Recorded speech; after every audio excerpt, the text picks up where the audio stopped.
दर्शकवृन्द नमस्कार। कार्यक्रम सन्दर्भको आजको श्रृङ्खलामा यहाँहरूलाई हार्दिक स्वागत छ। सन्दर्भको आजको श्रृङ्खलामा हामी पछिल्लो समय विद्यमान नेपाली राजनीतिकको सेरोफेरोमा रहेर कुराकानी गर्नेछौँ र पछिल्लो समय नेकपा एमाले भित्र देखिएको तिक्तता, मतभेद र नेकपा एमाले भित्रको ओली पक्ष र खनाल नेपाल पक्ष बीच बढ्दै गएको ग्राफ र यो बीचमा सहमति हुन सक्ने अर्थात् यो बीचमा सहमतिमा आउन सक्ने केही त्यस्ता विषयहरू, केही त्यस्ता बुँदाहरू छन् या चाहिँ नेकपा एमाले अब चाहिँ औपचारिक रूपमा टुक्रिन्छ वा चाहिँ औपचारिक रूपमा विभाजित हुन्छ त भन्ने प्रश्नहरू उब्जिरहँदाखेरि यिनै सेरोफेरोमा आज हामी कुराकानी गर्दैछौँ, जसका निम्ति मैले नेकपा एमालेका नेता मेटमणि चौधरीलाई स्टुडियोमा निम्ति आएको छु। यहाँलाई स्वागत छ। हजुर नमस्ते। अब यो सबै कुराहरू हेर्दाखेरि एमाले भित्रको पछिल्लो राजनीतिक घटनाक्रमलाई हेर्दाखेरि खनाल नेपाल पक्षले फागुन 28 को निर्णयलाई ताकेता गर्ने र ओली पक्षले आफूले गरेका जति पनि डिसिजनहरू म आफू पार्टीको अध्यक्षको हैसियतले मैले गर्न पाउने र गर्न सक्ने डिसिजनहरूबाट म ब्याक हुन्न भन्ने यो दुई पक्षको यो अड्डीका कारण यात्रा चाहिँ कतातिर जाँदैछ, यतिबाट सुरु गरौँ। यात्रा अब नेपालको कम्युनिस्ट आन्दोलनलाई जबरजस्ती कमजोर बनाउने काममा, त्यो अभियानमा नेकपा एमालेको अध्यक्ष यो देशको प्रधानमन्त्री केपी ओली लागिराख्नु भएको छ। यसलाई रोक्नको लागि हामी पनि लागिरहेका छौँ। पार्टीलाई कुनै पनि हालतमा विखण्डन हुन नदिने, कमजोर हुन नदिने, यसलाई अझ समृद्ध बनाउँदै लाने त्यो अभियानमा लागिरहेका छौँ भने केपी ओलीले जबरजस्ती अनेक खालका न्यू खोजी पार्टीलाई कमजोर बनाउने, मुलुकलाई कमजोर बनाउने, मुलुकका जनताहरूलाई निराश बनाउने त्यो अभियानमा लागिराख्नु भएको छ। अब हेरौँ त्यो यहाँ कहाँसम्म पुग्छ। सोमबार बोलाइएको पार्टीको केन्द्रीय कमिटी बैठकमा तपाईहरु किन जानु भएन? त्यो केपी ओलीको गुटको अथवा सिंगल केपी ओलीको मिटिङ हो, त्यो नेकपा एमालेको बैठक होइन। अध्यक्षले बोलाइसकेपछि त, महासचिवले बोलाइसकेपछि त जानु पर्यो नि पार्टीका केन्द्रीय सदस्य। अध्यक्षले पनि त सहमति सल्लाह गरेर बोलाउनु पर्यो नि त। सल्लाह कहाँ हुने हो? बैठकमा हुने होइन सल्लाह? होइन, सल्लाह त यिनले के गरिरहेछन् भने सर्वोच्चले 23 गते आफ्नो आफ्नो पार्टीमा फर्क भनेर भनिसकेपछि 24 गतेको दिन पूर्व नेकपा एमालेका नेता कार्यकर्ता नेताहरूको बीचमा कम्तीमा एउटा सहमति बन्नु पर्थ्यो। तर केपी ओलीले के गरे भने 28 गतेको दिन भएको पदाधिकारी डिजल्भ भएको प्रदेश इन्चार्जहरूलाई खारेज, त्यो ठाउँमा आफ्ना आफ्ना अनुकूलका मान्छे राख्ने, त्यसपछि 23 जना केन्द्रीय कमिटीका सदस्यहरूलाई केन्द्रीय कमिटीमा मनोनित गरे। भनेपछि यो त केपी ओलीको मात्रै नेकपा एमाले त होइन, अथवा नेकपा एमाले या पार्टी भन्ने बित्तिकै सबै थोक अध्यक्ष मात्रै हो भन्ने त होइन। त्यसैले यिनी अब बदमासी गर्दै जाने, कमजोरीहरू गर्दै जाने, अनि सहमति चाहिँ कहाँ हुन्छ, बहस कहाँ हुन्छ? त्यो त बैठकमा गएर केन्द्रीय कमिटीमा होस्, स्थायी कमिटीमा होस् या चाहिँ सचिवालयमा होस्, त्यहाँ गएर चाहिँ लड्नुपर्ने हो नि। सडकबाट कराएर चाहिँ सहमति हुन्छ त मेटमणि चौधरीजी? सडकमा होइन, बहस र छलफल हुने कुरा एकैपटक। उसो भए त ठुलै टुरी खेलमै मिटिङ राखौँ न त, त्यही बहस र छलफल सरसल्लाह गरौँ न त। तर पार्टी पद्धति सिस्टम या सङ्गठनको सिस्टम त्यो होइन। सुरुमा टप लेभलका नेताहरूको बिचमा सहमति हुनु पर्यो, त्यसपछि ठाई कमिटीमा त्यो प्रस्ताव लानु पर्यो, निर्णय गर्नु पर्यो, अनि नै केन्द्रीय कमिटीको मिटिङमा जाने अथवा केन्द्रीय कमिटीको मिटिङ डाक्ने कुरा। हाम्रो त प्रोसेसहरू त त्यो हो नि। तर केपीले के सुरुमा पार्टीमा फर्किनै नमान्ने अनि खनाल नेपाल पक्ष बिस्तारै ढिलो गरिकन चाहिँ एमालेमा फर्किने, त्यसपछि चाहिँ अध्यक्षले चाहिँ उहाँहरूको मन परिवर्तन नै भइसक्यो कि भन्ने आशंका र शङ्काकै भरमा चाहिँ यो रणनीति अख्तियार गर्नु भएको हो कि भन्ने पनि टिप्पणी हुन्छन्। होइन, केपी ओलीको यो स्वेच्छाचारी यो मनोविज्ञान अब सबै चिजलाई जुन प्रजातान्त्रिक या लोकतान्त्रिक या हामीले संस्थागत गरेको जुन आयामहरू, डाइमेन्सनहरू छ, त्यसलाई सबै सक्ने र आफू मात्रै लामो समयसम्म यो देशको प्रधानमन्त्री भइराख्ने त्यो खालको स्वेच्छाचारी पोलिसी या उनको मनोविज्ञानको कारणले यो काम गरिरहेछन्। अब मिल्न सक्ने, मिल्नुपर्ने ठाउँमा मिल्न सकिने ठाउँ म नगइकन जबरजस्ती पेल्ने, मान्छेहरूलाई भट्काउने। अधिवेशन पनि अन्त्य गरियो। अधिवेशन त अन्त्य अधिवेशन अन्त्य गरेकोमा तपाईँ पनि खुसी हुनुहुन्छ? म त किन खुसी हुने, अब जनताहरूको कुरा उठाउन पाइएको छैन, बोल्न पाइएको छैन। अब हाम्रा सांसदहरूको पार्टीमा छलफल भयो होला, के अरे सभामुखसँग छलफल कुनै औपचारिक रूपमा के भयो होला? राष्ट्रपतिसँग प्रधानमन्त्रीसँग छैन, सरसल्लाह सहमति केही भएकै छैन, केही कुरै भएको छैन। संसद अन्त्य हुन्छ भन्ने पार्टी पदाधिकारीहरूलाई, नेताहरूलाई कुनै पनि जानकारी हुँदैन? कुनै छनक थिएन। छनक जानकारीको कुरा छोड्नु, छनक पनि थिएन। किनकि एमसिसी पास गर्ने कुरा, अरू गर्ने कुरा त हल्ला खल्ला गरिरहेको थियो नि त। त्यसैले अलि लम्बिन्छ भन्ने थियो। तर सिस्टमले त अन्त्य हुनुपर्ने बेलै अन्त्य भएको छ। तर पनि यो चिज पनि त प्रतिनिधि सभाको सबैभन्दा मुख्य मान्छे सभामुखसँग सल्लाह सहमति, या अब भोलि सांसद डाकिएको थियो, अब डाकिएको बैठकमा गएर केही सम्बोधन गरेर अधिवेशन अन्त्य गरेको भए पनि हुन्थ्यो। तर चोर बाटो लुकेर भागेर कति दिन चल्ला? यो भनेको संसदबाट एमसिसी पारित नहुने छनक देखिसकेपछि प्रधानमन्त्रीले चाहिँ अन्त्य गरिदिनु भयो हो कि? मलाई त्यस्तै लाग्यो। अब अहिलेसम्म संसदको बैठकमा एकपटक पनि जाने हिम्मत राख्नु भएको छैन, जानु भएको छैन। त्यसैले अब त्यहीसँग रिस एमसिसी यति ठुलो गलपासो किन बन्यो नेपाली संसदमा, नेपाली नेताहरूका लागि, नेपालका लागि चाहिँ? के छ तपाईँको आफ्नो आन्तरिक विश्लेषण चाहिँ? मेरो आन्तरिक विश्लेषण, म अब अर्थ समितिको सदस्य पनि हुँ। त्यसपछि जुन अनुदानको रकम आउनुपर्छ भन्ने पक्षको मान्छे हुँ। अब यद्यपि त्यो भित्रका अनेक खालका प्रब्लमहरू यदि करेक्सन गर्नुपर्छ भने करेक्सन गरेर जानुपर्छ।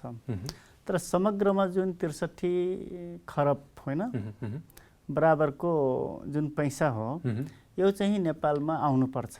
र यसले कुनै न कुनै तरिकाले नेपालको समृद्धिमा, जनताको सुखमा योगदान गर्नुपर्छ। त्यसको 60% चाहिँ म्यानेजमेन्ट कस्ट भनेर तोकिया थियो, 40% मात्रै हाम्रो विकासका लागि युज हुन्थ्यो उनीहरूको सिस्टम अनुसार। 60% मध्ये अब 63मा 10 भनेपछि कति हुन्छ? 60% छैन होला, थोरै नै छ। तर के छ भने जति आउनुपर्ने रकम त्यो सबै नआइकन तपाईँ चाहिँ उसो भए एमसिसीको पक्षमा चाहिँ मतदान गर्न तयार हुनुहुन्छ? होइन, एमसिसीको पक्ष र विपक्षमा भन्दा पनि यो ग्रान्ट हो होइन, अनुदान हो।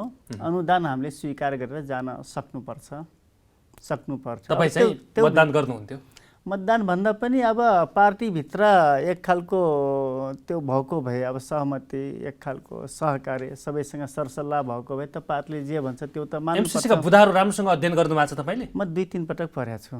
ठिक छन् सबै बुदाहरू? नेपालको हितको पक्षमा छन्? सबै ठिक छैनन्, तर पनि अब समग्रमा अब ठिक हो।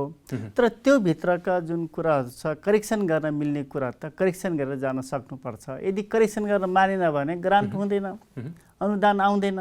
सार्वजनिक लेखा परीक्षणदेखि त्यो प्रोजेक्ट लागू भएको क्षेत्रका सबै चाहिँ कच्चा पदार्थहरू चाहिँ उसैले उपभोग गर्न पाउने भन्ने कुराहरूमा चाहिँ केही दुविधा, दुईमतहरू देखिए एमसिसी भित्र? नै, त्यही त म भने नि, यसमा अनेक चिज करेक्सन गर्नुपर्ने छ, करेक्सन गरेर जानुपर्छ। तर समग्रमा अनुदान लिने कुरालाई चाहिँ अस्वीकार हामी गर्नु हुँदैन। अनुदान लिने नाममा चाहिँ राष्ट्रियतालाई बेच्न त मिलेन नि मेटमणिजी। यस्ता बहसहरू पनि त तपाईँकै पार्टीका नेताहरूले उठाइरहनु भएको छ। होइन, बेच्नु हुँदैन, बेच्नुपर्छ भन्ने पक्षको मान्छेमा होइन। एमसिसी आउँदा नेपालका लागि कुनै पनि घाटा थिएन? घाटा हुनु हुँदैन, किनकि अब एमसिसी अब नेपालले, अमेरिकाले हामीलाई निगाह गरेर दियो भन्दा पनि नेपालले जुन अमेरिकाले 50वटा क्वेसनहरू तयार पार्यो, त्यो क्वेसनमा नेपाल सरकार पास अथवा नेपाल राष्ट्र पास भएको कारणले त्यो अनुदानमाथि अधिकार राखेको हो। अनुदानमाथि अधिकार राख्यो, पास भयो, अनि त्यो अनुदान आयो। हामीले यसरी बुझ्नुपर्छ। नेपालले माग्यो, उसले दियो? नेपालले मागेन, होइन, नेपालले मागेन। नेपालले अमेरिकाले 50वटा जुन क्वेसनहरू तयार पारेको थियो, त्यो 50वटै क्वेसनमा पास भयो, उत्तीर्ण भयो। त्यसैले त्यो अनुदान आएको हो। नेपालले मागेर, अमेरिकाले नेपाललाई माया गरेर नेपालको समृद्धिको लागि अमेरिकाले प्रदान गरेको होइन। अमेरिकासँग त्यो त्यस्ता केही कोषहरू हुन्छ। त्यो कोष भनेको यो मिलेनियम च्यालेन्ज कर्पोरेट होइन। अब त्यसले 50वटा क्वेसनहरूको सूची तयार पार्यो। त्यो प्रत्येक 50 क्वेसनमा नेपाल सरकारले पास गरेकोले नेपालले अधिकार प्राप्त गर्यो। उत्तीर्ण भएपछि त प्राप्त गर्न पाउने मौका त भयो नि। तपाईँ उत्तीर्ण हुनुहोस्, जागिर खान पाउने अधिकार राख्नुहुन्छ। मेरो बुझाइ भनेको त्यस्तो छ।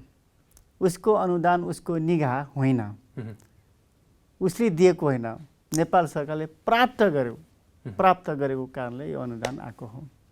भनेपछि कहीँ कतै नेकपा एमाले भित्रको यो विवादको जड, नेकपा एमाले भित्रको यो द्वन्द्व भनौँ न, यो चाहिँ अप्ठ्यारो परिस्थिति एमसिसी पनि एउटा बाधक हो पार्टीलाई यहाँसम्म पुर्याउनका निम्ति? खै मलाई त्यस्तो लाग्दैन।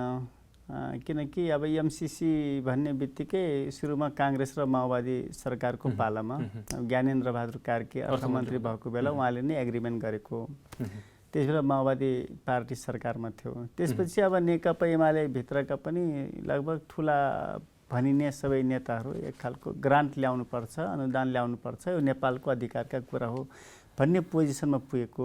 अब त्यो भित्र पनि अब बहसहरू त आएको छ होइन। जस्तै भीम रावल कमरेलले नयाँ खालको बहसहरू भनेपछि एमसिसी भित्रको बेठिक कुरा जुन करेक्सन गर्नुपर्ने छ त्यसलाई करेक्सन गरेर जानुपर्छ भन्ने खालका कुरा गरिराख्नु भएको छ। भने धेरै नेताहरू एमसिसीकै पक्षमा हुनुहुन्छ तर करेक्सन गर्नुपर्छ भन्ने ठाउँमा पनि हुनुहुन्छ। त्यसैले समग्र रूपमा यो बेठिक छ, गलत छ, लिनु हुँदैन, राष्ट्रियतासँग जोडिएको कुरा भन्ने कुरा जुन छ यो बेठिक कुरा हो। यसलाई अस्वीकार गर्न मिल्दैन।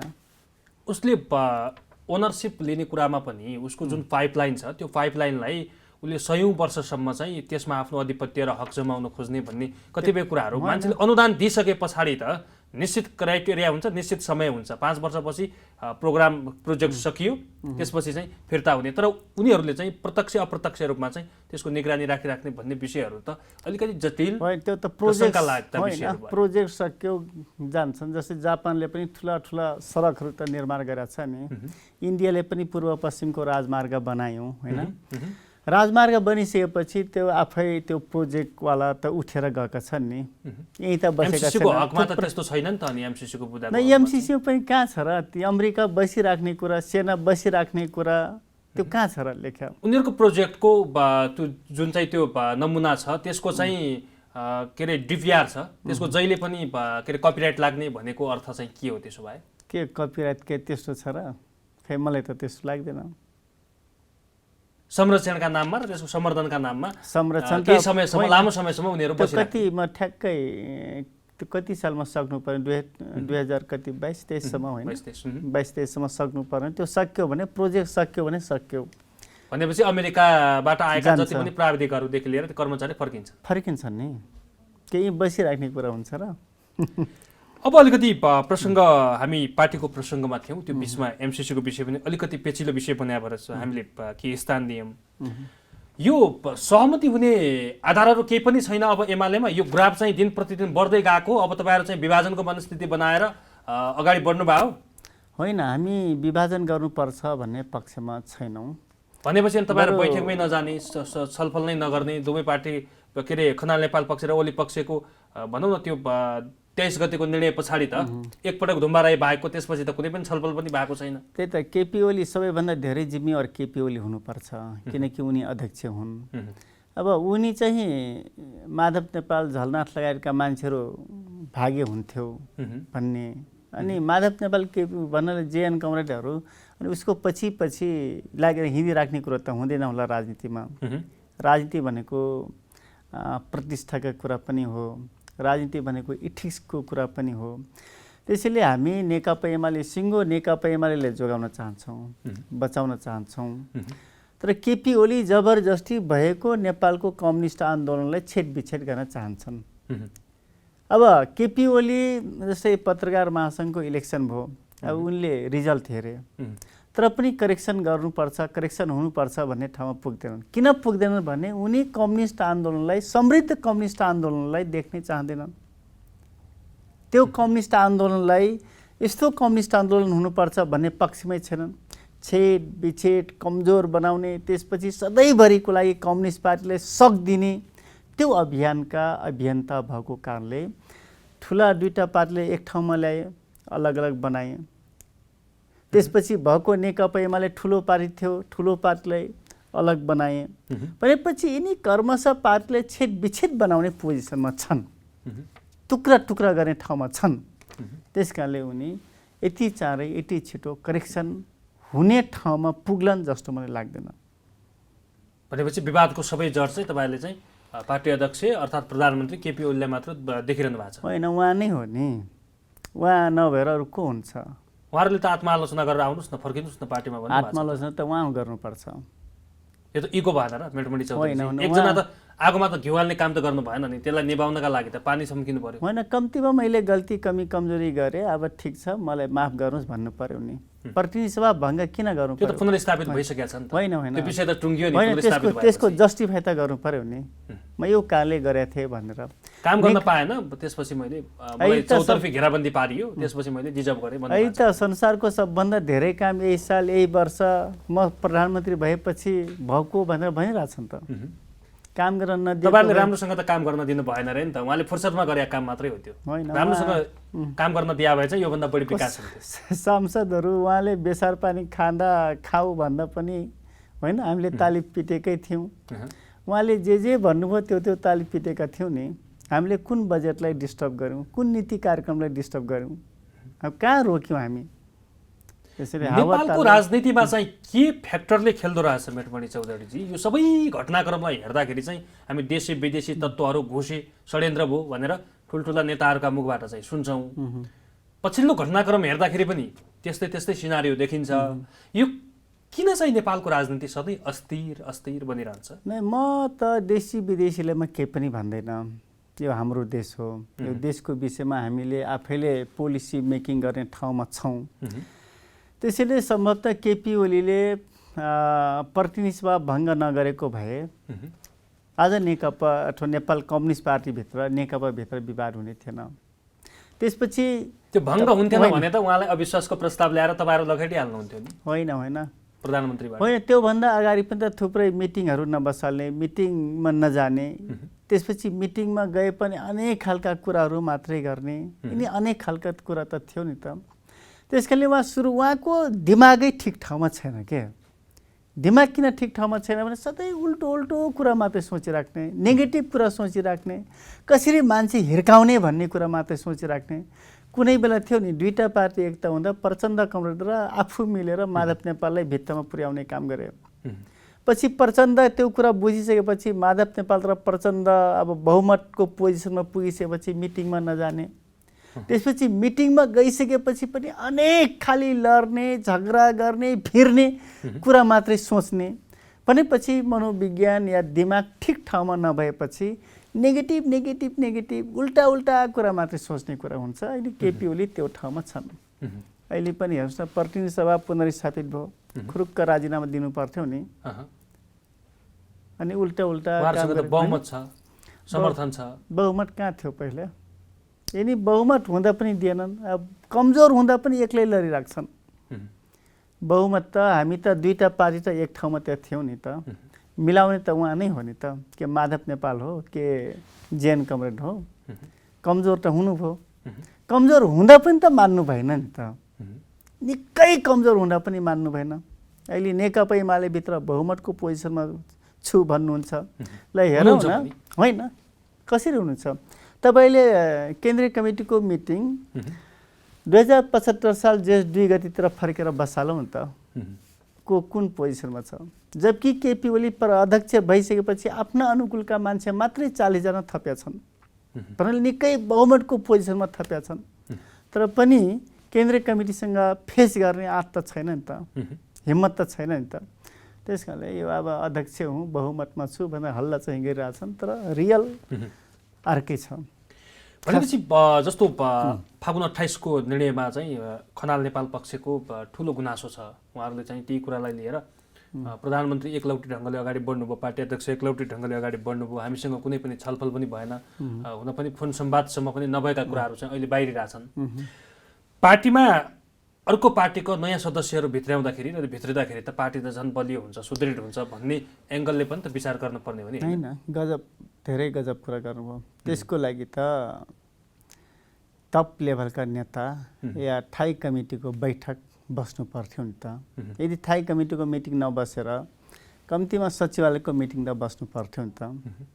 कि केपी ओली नेकपा एमाले भित्रका सिङ्गल मान्छे नै सब थोक हुन् त? यो राजा शासन त होइन नि त। 47 सालभन्दा अगाडिको शासन व्यवस्था त होइन नि त। त्यस बेला पनि विधान, त्यस बेला पनि इथिक्स, संविधानलाई मान्यता दिन्थ्यो, राजाले पनि मान्यता दिन्थ्यो। कि केपी ओली राजाभन्दा पनि ठुलो, संविधान कानुनभन्दा सबैभन्दा ठुलो भइसकेका छन् त। केपी ओलीले जे सोच्छन् त्यो सबैले मानिदिनु पर्ने, सबैले पछि पछि गइदिनु पर्ने। जुन उहाँको मनोविज्ञान छ यो नै सबैभन्दा खराब मनोविज्ञान छ। अब 21जना 23जना केन्द्रीय कमिटीमा ल्याउनै पर्ने छ भन्दा माधव नेपाल जीएन लगायतका वामदेव कमरेडहरूसँग या सचिवालय या पदाधिकारीसँग बसेर कुरो टुङ्ग्याउन सकिन्थ्यो नि त। तपाईहरुलाई अलिकति चिन्ता त छ नि हैन? पार्टी दुई धारमा दुई ध्रुवमा विभाजित हुँदाखेरि हाम्रो निर्वाचनको परिणाम भोलि के होला, जनताका मुखतिर जाँदाखेरि त्यहाँबाट जितेर आउनुपर्ने एउटा त्यो हैसियत हैन, त्यो कहाँ पुग्ला भनेर पार्टीभित्र आन्तरिक रूपमा त्यो बहस हुँदैन? न, यो त सबैले चिन्ता छ नि त। नेपाली जनताहरूलाई चिन्ता छ, तपाईहरू जस्तो पत्रकारहरूलाई चिन्ता छ। अब हामीलाई चिन्ता नहुने कुरै भएन। हामी झन् चुनाव लड्ने मान्छे, भिड्ने मान्छे, जित्नुपर्ने मान्छे। अनि आधा पार्टी हुँदा आधामा पनि आधा दुईटा पार्टी भएर हामी चुनाव लडेका थियौँ होइन? आधा गयो, त्यसपछि अहिले आधा आधा फेरि हुँदा आधाको भन्नाले कति 25% शक्ति मात्रै लिएर चुनावमा जाँदा त हालत त बुरी नै हुन्छ। तर त्यो मेरो मात्रै हुँदैन, झापामा केपी ओलीलाई पनि हुन्छ। यो कुरा बुझ्नुपर्छ। उहाँले पनि बुझ्नु भएको छ त्यो राम्रोसँग? उहाँले बुझ्नु भएको छैन। उहाँको दम्भ घमण्ड, अहिले जुन अघि पछि सारा सयौँको सङ्ख्यामा कार्यकर्ता धुपौरेहरू छन्, सबै ठिक गर्नु भएको छ भनिरहेछन्। उनी त्योभन्दा धेरै सोच्ने चेतनै छैन। त्यस कारणले जित्छु भन्ने लाग्छ। तर महासङ्घको इलेक्सनले त देखाउनु पर्थ्यो। थोरै भए पनि मलाई भन्ने गरेका धुपौरेहरू त बेठिक कुरा गरिरहेछन् भन्ने कुरा बुझ्नु पर्थ्यो, तर बुझ्न सकेका छैनन्। किनकि दम्भ बाहेक दिमागमा अरू केही छँदै छैन। अब उपनिर्वाचनको कुरा पनि आएको छ। लगत्तै स्थानीय तहको निर्वाचन आउन पनि करिब 1 वर्ष मात्रै बाँकी छ। त्यसपछि चाहिँ हाम्रो निर्वाचन गर्नुपर्ने हुन्छ, विधानत 2 वर्षपछि। अझै पनि तपाईहरुको चाहिँ मन मिलेन, अझै पनि यही तिक्तता कायम रह्यो, अर्थात् चाहिँ पार्टी नै टुक्रिने स्थिति आयो भने चाहिँ त्यसपछि नेपाली कम्युनिस्टको राजनीति समाप्त हुने पक्का पक्की छ? केपी ओली जस्ता बेठिक मनोविज्ञान बोकेका मान्छेहरूको राजनीति समाप्त हुन्छ। यो कुरा जनताले निकै नजिकबाट हेरिरहेछन्। कम्युनिस्ट आन्दोलनमा भार भैलो मचाउने व्यक्ति को हो भन्ने कुरा बुझिरहेछन्। तर एउटा कुरा के बुझ्नु भने नेपाल यस्तो देश हो जहाँ कम्युनिस्टहरूको उर्वर भूमि हो। केपी ओलीले मन नपराउनेहरू फेरि माधव नेपालहरूले नेतृत्व गरेको पार्टीमा आउन सक्छन्। किनकि हामीले गल्ती कमी कमजोरी त गरेका छैनौँ नि त। कि जे कमी कमजोरी जे भइरहेको छ त्यो त केपी ओलीको कारणले भइरहेछ। त्यसकारण त्यो सबै चिजको दोष हामीले बेहोर्नु पर्दैन। हामीले बेहोर्न नपरेपछि, केपीलाई मन नपराएपछि हामीतिर आउँछन्, अथवा हामी सिङ्गो कम्युनिस्ट आन्दोलनलाई एक ठाउँमा ल्याउने त्यो खालको हामीले डिक्लेयर पनि गर्छौँ, घोषणा पनि गर्छौँ। र मिल्न सक्ने जति पार्टीसँग मिल्ने, कम्युनिस्ट पार्टीसँग मिल्ने, र मिल्न सक्ने जति सबैसँग निर्वाचनमा मिल्ने, त्यो भएको कारणले भनेपछि निर्वाचन अब अन्य पार्टीहरूसँग, ससाना पार्टीहरूलाई मिलाएर चाहिँ कम्युनिस्ट पार्टीहरूलाई एलायन्स गरेर निर्वाचन, कम्युनिस्ट पार्टीलाई लार्जेस्ट पार्टी या जोगाए राख्ने भन्ने। माओवादीसँग तपाईँहरूको गठबन्धन हुन्छ खनाल नेपाल पक्षको म भने निर्वाचनमा? एकीकृत कम्युनिस्ट आन्दोलन भन्ने बित्तिकै माओवादी पनि आउँछ, जनमोर्चा आउँछ, नारायण बिजुक्सी आउँछ, लगायतका सबै पार्टीहरू आउँछन्। तपाईहरु चाहिँ मिलेर निर्वाचनमा जानुहुन्छ? हामी जो छलफल त्यो भइरहेछ। मिल्न सक्ने जति मिल्छौँ र निर्वाचनको बेला मिल्न सक्ने जति सबैसँग निर्वाचनमा मिलेर फेस गर्छौँ। केपी ओलीको जुन अराजकता छ, केपी ओलीको जुन अहमपन छ, त्यसले परास्त हामी गर्छौँ। भनेपछि केपी ओलीले पनि त त्यो किसिमको एउटा एलायन्स सोच्नु भयो होला नि? अहिले केपी ओलीलाई मन पराउने को होला? के काङ्ग्रेस र केपी ओलीको बिचमा एकता हुन सक्छ या अरूसँग एकता हुन सक्छ? राजनीतिमा सबै थोक सम्भव त हुन्छ, तर मलाई लाग्छ त्यो सम्भावना छैन यति चाँडै। भनेपछि अबको निर्वाचनमा चाहिँ केपी ओली चाहिँ पत्तासाप हुने पक्का हो? पत्तासाप हुनुपर्छ र हुन्छन् पनि। त्यो तपाईहरु ढुक्क हुनुहुन्छ? ढुक्क होइन, हुनैपर्छ नि। नभए त मुलुक कसरी ठिकठाक हुन्छ, मुलुक कसरी समृद्ध हुन्छ, मुलुकको कम्युनिस्ट आन्दोलन कसरी जोगिन्छ? जोगिँदै जोगिन्न नि। उहाँले त भन्नुभएको छ तपाईँहरूसँग के एजेन्डा छन् तपाईँ सरकारमा आउनलाई, तपाईँहरू चाहिँ सरकारमा आएर के गर्नुहुन्छ, मैले यति धेरै विकास गरेँ, यति धेरै चाहिँ विदेशी अनुदानहरू मैले भित्राएँ, कोरोना भाइरसको सङ्क्रमणको बेला पनि सबै देशहरूभन्दा कम मान्छे हाम्रो देशमा मरे, अझै पनि मलाई काम गर्न नदिने, अझै पनि मलाई घेराबन्दीमा पार्ने भनेर चाहिँ उहाँले त्यो भनिरहँदाखेरि, तर उहाँले जे बोलिरहनु भएको छ त्यो कुरामा सत्यता छैन, केही हदसम्म त सत्यता एक अंश पनि छैन। जब मान्छे कमजोर हुन्छ, धरहरा बन्यो, रानी पोखरी बन्यो, यो त सामान्य, यो त बनिराख्ने कुरा हो नि। रानी हजारौँ सडकहरू चाहिँ शिलान्यास भएका छन्, एकै दिन 200 अस्पतालहरू शिलान्यास गरिएका छन्। यसो छ, स्कुलहरू बन्ने, स्कुलका भवनहरू निर्माण गर्ने, अस्पतालमा समृद्धि ल्याउने, बाटो निर्माण गर्ने, त रेगुलर बनिराख्ने कुरा हो नि। यसभन्दा अगाडि किन बनेनन् भन्नुहुन्छ उहाँले? होइन, बन्या थियो नि। यदि नबनेको भए अहिले पनि हामी सिंहदरबार कसको पालामा बनेको थियौँ? ठुला ठुला जुन मन्त्रालयहरू छ कसको पालामा बनेको थियो? केपी ओली तर 104 वर्षको बेला पनि केपी ओली थियो त? केपी ओली त थिएनन्। त्यस कारण यो विकास निर्माणका कुरा, बाटाघाटा बन्ने कुरा, अस्पताल बन्ने कुरा, धरहरा बन्ने कुरा, धरहरा त बनेको थियो नि त, भट्क्यो फेरि बन्यो, एउटा रेगुलर सामान्य कुरा हो नि। मान्छेलाई बिहान उठ्छ, ब्रस गर्छ, मञ्जन गर्छ, नुहाउँछ, धुन्छ, अनि अफिस जान्छ, यो त रेगुलर काम हो नि। यो राजनीतिमा पनि त्यस्तै हुँदो रहेछ होइन? हामी अन्तिमतिर छौँ मेटमणिजी, जस्तो तपाईँ हिजोका दिनमा चाहिँ पार्टी अध्यक्षको एकदमै गुणगान गाउनुहुन्थ्यो, भक्तिगान गर्नुहुन्थ्यो, तर आजै ती अध्यक्ष काम नलाग्ने, काम नगर्ने, विकास नगर्ने, विकास विरोधी राजनीतिमा चलिरहने श्रृङ्खला रहेछ होइन। मैले केपी ओलीको बारेमा गुणगान कहिले गाएन, किनकि मलाई केपी ओली को हुन् भन्ने थाहा थियो। तर हामीले अब केपी ओलीलाई संसदीय दलको नेता बनाउँदा हामी सहभागी हुने मौकै पाइनौँ। नभए त्यसै बेला हाम्रो उम्मेदवारी हुन्थ्यो, या योगेश भट्टराई या घनश्याम भुषालको उम्मेदवारी हुन्थ्यो। त्यसैले जो केपी ओलीलाई निकै नजिकबाट हेरिरहेका छौँ, बुझेका छौँ, केपी ओलीको पक्षमा हामीले कहिले बोलेका छैनौँ। अब एउटा परिस्थितिले, एउटा अवस्थाले उनी पार्टीको 9 राष्ट्रिय महाधिवेशनबाट अध्यक्ष भए, त्यसपछि संसदीय दलको नेता भए, प्रधानमन्त्री भए, होइन? तर यो कुरा, सबै कुरा जनतालाई थाहा थिएन, थाहा हुँदैन पनि, सामान्य लेभलको कार्यकर्तालाई पनि थाहा हुँदैन। तर आज सबैले थाहा पाए नि त। अन्तमा मिल्ने आधार र एकीकृत बन्ने आधार, एमाले एकडिक्का बन्ने आधारहरू के छन् देख्नुहुन्छ? एउटा मात्रै छ।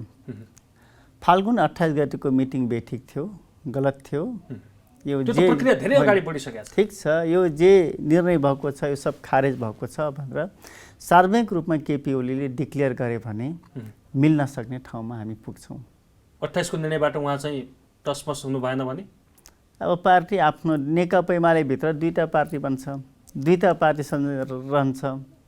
निर्वाचनमा कसले टिकट दिन्छ? निर्वाचन कसरी लड्नुहुन्छ? एउटै पार्टी निर्वाचन भन्दा अगाडि अर्को पार्टी पनि त बन्न सक्छ नि। भनेपछि त्यो मनसाय चाहिँ छ। होइन, गर्नु पर्यो नि। केपी ओलीले बेठी गर्दै जाने नि मानिराख्ने कुरा हुन्छ, पछि एमाले छोडेर निस्कने तपाईहरु नेकपा एमाले कसरी छोड्ने हुन्छ? ओलीले पनि नछोड्ने मिलन हुन्छ, होइन? अरू पार्टीहरूसँग मिल्ने कुरा हुन्छ नि। एमाले भित्रबाट 2 उम्मेदवार लड्छन् निर्वाचन। 2 उम्मेदवार त्यो त नहोला, तर त्यो भन्दा अगाडि नै पार्टी विभाजन भइसक्छ। अरू पार्टीहरूसँग, कम्युनिस्टसँग एलायन्स हुन्छ। एकदमै। हस्, यहाँको महत्त्वपूर्ण समयका लागि धन्यवाद। हस्, मलाई पनि मेरो कुरा राख्ने जुन महत्त्वपूर्ण मौका दिनुभयो यहाँलाई धन्यवाद छ। दर्शकवृन्द, कार्यक्रम सन्दर्भको आजको श्रृङ्खलामा पछिल्लो समय नेपालमा विद्यमान राजनैतिक अवस्था, नेकपा एमाले भित्र देखिएको ध्रुवीकरण र सहमतिका कुनै त्यस्ता बिन्दुहरू छन् भन्ने सेरोफेरमा रहेर कुराकानी गर्यौँ। आजका लागि सन्दर्भको समय सकिएको छ। खेम्बम बिदा हुन्छु। नमस्कार।